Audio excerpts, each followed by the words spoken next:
This is the iPhone 8, the smallest version of Apple's current flagship, and probably the phone you'll see in most hands if you're in the United States or certain other markets.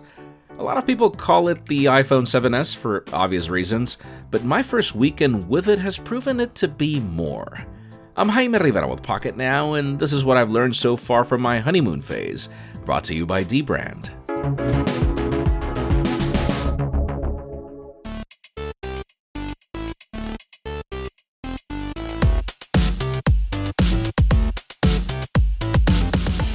After using the iPhone 7 Plus as one of my primary phones, I decided to switch back. My After the Buzz video explains how I just didn't feel that I was getting my money's worth. I never used the 2x zoom, and the battery life just wasn't at all great. I've been using the iPhone 8 since Friday, and boy is it great to go back to a phone you can actually handle. A minor maneuver and I can touch all four corners of this display, and the glass finish reminds me of the LG G6, which means it's not too slippery in the hand. The new approach to the space gray color option is a more lighter tone of black. It actually reminds me of the quite black Google Pixel. Setting it up for the first time is a blend of old and new. And by new, pretty much the only thing that's changed is that if you have an old device running iOS 11 already, it's just a quick snapshot to restore from the old phone. But I had already wiped my old phone, so I had to start with the basic manual way, which means you set up language, Wi-Fi to achieve initial network activation. Once you follow the process and you set up Touch ID, and then you're asked if you'd like to set up the phone as new or if you'd like to restore from iCloud or iTunes. iCloud restores are my personal favorite. I love how all your applications, home screen layout, and settings are all ported like if they were a carbon copy of your previous phone, right down to the photo gallery and even the music downloaded. You then set up the sensitivity of the home button, and things like Apple Pay and Siri are optional things you can set up later. And after that's all done, you are taken to your new home screen, which, yes, hasn't changed at all. At most, there are a few new wallpapers to remind us of what's coming with the iPhone 10. We have a separate video detailing everything that's changed in iOS 11, which in iPhones isn't really as much as what you get in iPads. My favorite so far is definitely the new approach to Control Center, how you can add or remove options, and how you can also rearrange them. I also like the new layout of the App Store, even if the learning curve has been a bit much over the last few days. Another thing I praise is that True Tone technology has made the jump from iPads to iPhones to have this LCD adapt to its surroundings. And if you chose the 64GB iPhone 8, offloading applications you don't use commonly is a true space saver. But to be honest with you, iOS 11 and the iPhone 8 are most relevant to me when it comes to performance.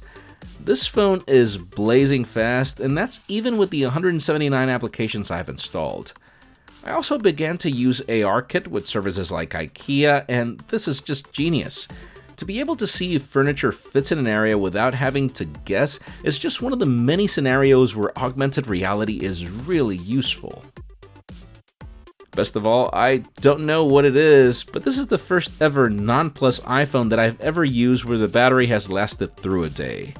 I spent both Saturday and Sunday in Manhattan, and even with the terrible network in the city, with the Apple Watch Series 3 connected, low power mode switched off, I was able to end the day with at least 20% battery life. Whatever optimizations Apple has between iOS 11 and the A11 chip have certainly paid off so far. And I also have the same opinion about the camera. This is being dubbed as one of the best cameras of 2017, and in my initial impressions, that's actually very accurate. I can't wait for Juan's real camera review coming soon, but in a nutshell, there are things that the iPhone 8 can do that not even the camera that I'm filming this video with can do. For example, I can't record slow motion 1080p video at 240 frames per second on my camera, and even more expensive cameras can't do 4K at 60 frames per second. And even if you won't use these things all the time, the fact that the iPhone 8 can do all this out of the box is really astonishing.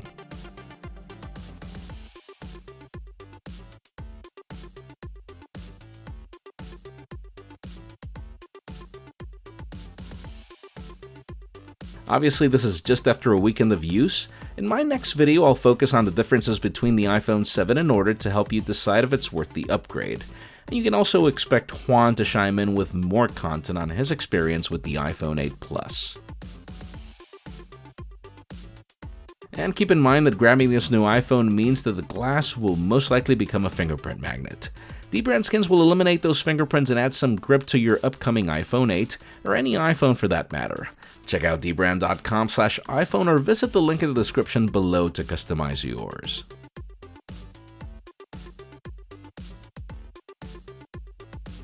After you do, make sure you hit the subscribe button for more videos like these, and follow us on social media as well.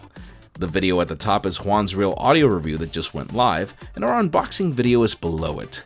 You can also follow me on Twitter, Jaime_Rivera, on Instagram at Jaime Rivera. Please give this video a thumbs up if you like what you saw. I am Jaime Rivera, thanks so much for watching. We'll see you on the next video.